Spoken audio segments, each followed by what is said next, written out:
Where do things stand for Mouth and Millicent? And how will Lee Norris react to the big news we've got for him? I'm Matt Mitovich on the set of the CW's One Tree Hill.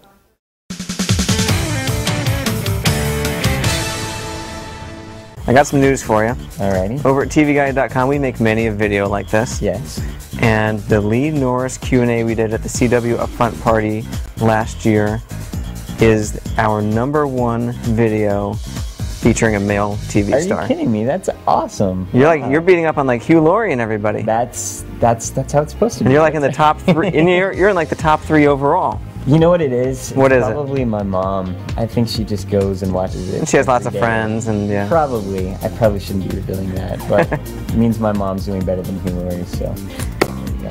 Now, it's been said by some, including One Tree Hill creator Mark Schwann himself, that Mouth is perhaps the worst employee ever. He is. He's terrible. He slept with his boss, which is, cardinal sin #1. You don't do that. And if you do, you don't tell anybody about it. So that was trouble. And then just as he was sort of getting ahead and making strides, he quit.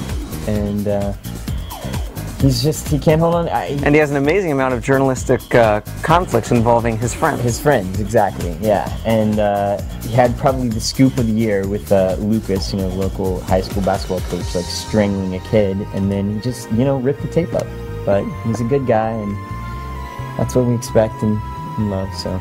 So how are things with Millicent? Solid? Things with Millicent are interesting. Interesting? Yeah, things with Millicent are interesting. Lisa Goldstein plays Millie. I love her. It was so much fun. Yeah. And obviously at the end of last season, Mouth, quit. He had this heroic day, and then he just walks out and, he tells this girl, yeah, I just quit my job, And she's supportive, but they've definitely got some big decisions to make. And season 6 will pick up with that very quickly. So. Okay. Yeah. We were talking before the tape started rolling about how, we're here on a set that you really don't hang out on much at all, if ever. Yeah, I definitely... Who on the cast do you wish you had more scenes with?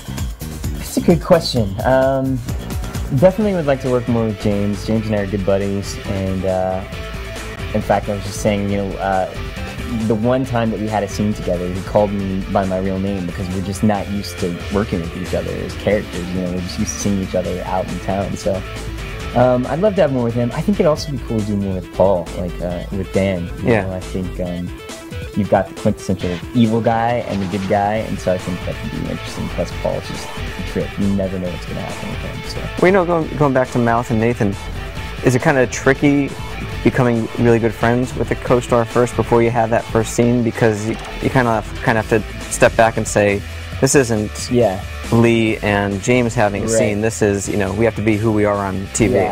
Yeah. I mean, when you first step on the set, you really have to get in that mindset of, okay, these guys don't know each other as well as James and I do. But James and I have been working together for 6 years, and so it's inevitable that we become good friends, as many of the other cast members have too. And, yeah, you kind of have to just, step back in that frame. The same frame that I stepped into when I'm like, okay, I'm not really sleeping around with my boss. That kind of That's a good frame to pretend to be in. Exactly. So keep Mouth separate. It's a good thing. I've got some reader questions here. Awesome. Let's do it. One person wants to know how difficult was it making the transition from child actor to young adult actor? I actually feel like I was really lucky. I did, some shows when I was a kid. Boy Meets World was a show I did, and Torkelson's way back in the day. And those were such fun experiences. But I think the key for me was when I finished those shows, I went back to school. I went to college and sort of did that whole experience and sort of got to just break away from the world of Hollywood and show business for a few years. And I did things here and there, but that seems to be the secret for a lot of people in your situation, to kind of like take that time off. Exactly. Go, disappear from the scene and then come back a little older, a little wiser. I looked a little different maybe, and I grew up a little bit and got to explore myself in college like everybody does. And I think that was helpful. And then I sort of just by luck stumbled onto One Tree Hill, and I really lucked out with Mark Schwann, who saw in me a character that he thought people would respond to, and sort of much more of a real character than the characters that I played on the sitcoms, which I really enjoy. So, great question, thank you.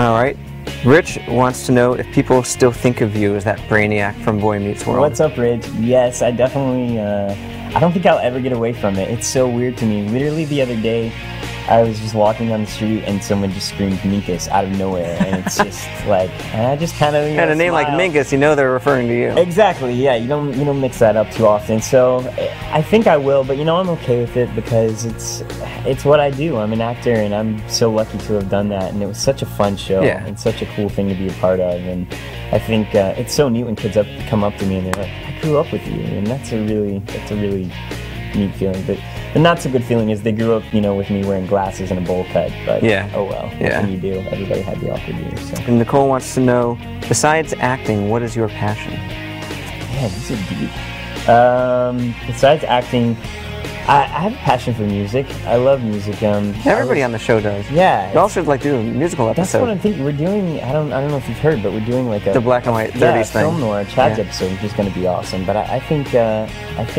musical would be cool too. You know what? I have to admit, I was an acapella geek in college. It's out there. Oh man. And so I definitely did that in school, and that was fun. That's a passion of mine, but I kind of like not doing it professionally because it's something that I can just sort of, nobody can critique it because it's just, I'm not selling it. It's just mine. It's just, if I'm off, if I'm flat, great, it's just me doing it. So that's a passion. Somebody wants to know what is on your iPod, speaking of music. You know what I really got into is there's this car commercial out there, and I heard this song. I literally stopped what I was doing and went to the internet and looked it up. It's Brandy Carlisle story, and it's amazing. This girl has an incredible voice. She's got like a rock edge and like one line of the song, and then the next line it's like just graceful, and it's awesome. You should definitely check her out. So you ran out and put that on your iPod? Yeah, definitely. And this sounds cliched because he did a theme song, but Gavin DeGraus's album is actually really, really good, and he's one of the male artists out there that continually impresses me, not only with his voice, but just with his songwriting. I think he's a cool cat, so his stuff is good, and little Chris Brown, little Rihanna, some of the pop stuff. Yeah, you got it. It's good stuff. Yeah. So.